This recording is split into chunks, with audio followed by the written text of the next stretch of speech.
Bonsoir à toutes et à tous, je suis très heureux de vous retrouver pour ce nouvel épisode de Bruce Outside. Je me trouve actuellement en Turquie et vous voyez derrière moi, plus précisément à Izmir, qui va préparer dans 2 jours sa fête de l'indépendance, le 9 septembre.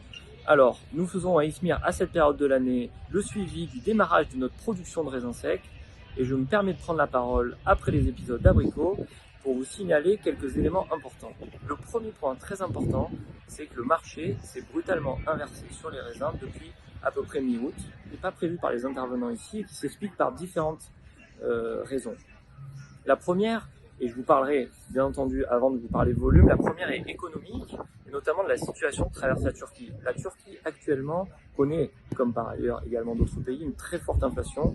Je vous donne un exemple très concret. Le prix du litre d'essence en Turquie, c'est l'équivalent de 7 baguettes de pain. Donc une très forte inflation sur les prix qui a imposé au gouvernement déjà de réévaluer à 2 reprises, en janvier et l'an dernier, le salaire minimum qui a pris plus 45% depuis 6 mois, ce qui fait monter notamment les coûts de main-d'œuvre dans les usines. Le gouvernement a déjà annoncé via son bras armé TMO, qui est l'organisme qui achète des raisins pour le compte de l'État sur le marché à la bourse d'Izmir, a déjà annoncé un prix de 45 Turkish lira. Je vous rappelle que l'an dernier, nous étions sur un prix de 24 à 25 Turkish lira officiellement via l'organisme TMO. Donc c'est un prix assez haut qui a démarré, qui n'a pas surpris grand monde compte tenu de ce contexte inflationniste et notamment également des perspectives des élections qui vont avoir lieu en mars 2024, l'année prochaine, les élections municipales pour les régions. Donc, le gouvernement essaie toujours de tenir des prix hauts. Alors que tous les voyants étaient au vert ces derniers mois, les courbes de prix ont fortement bougé depuis mi-août de manière assez forte, ce qui génère d'ailleurs depuis quelques jours un petit mouvement de panique avec cette hausse de prix. Nous avions l'année dernière, en termes de volume, une très bonne récolte de plus de 320 000 tonnes. Il était attendu cette année également de nouveau une récolte à plus de 300 000 tonnes. Malheureusement, pour différentes raisons, la récolte est annoncée 40% en dessous de ces taux, soit autour de 200 à 250 000 tonnes. Et donc on sait déjà qu'a priori ça ne devrait pas suffire malgré le carry-over, le surstock de l'an dernier, pour couvrir les besoins. Donc les prix ont fortement bougé depuis mi-août.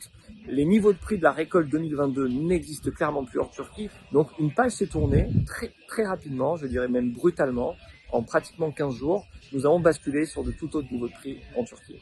Voilà, donc différentes raisons pour cela, je vous l'ai expliqué. Le contexte, donc inflationniste, un contexte aussi de récolte, je viens de vous le dire, en termes de volume moins important. Le dernier critère, c'est la météo, qui est aussi venue perturber beaucoup de récoltes. C'est encore le cas, malheureusement, sur les raisins. Nous avons eu beaucoup de pluie sur le mois de juin, un soleil vraiment très absent, ce qui a créé des maladies sur la vigne, qui est venu contaminer les vignes.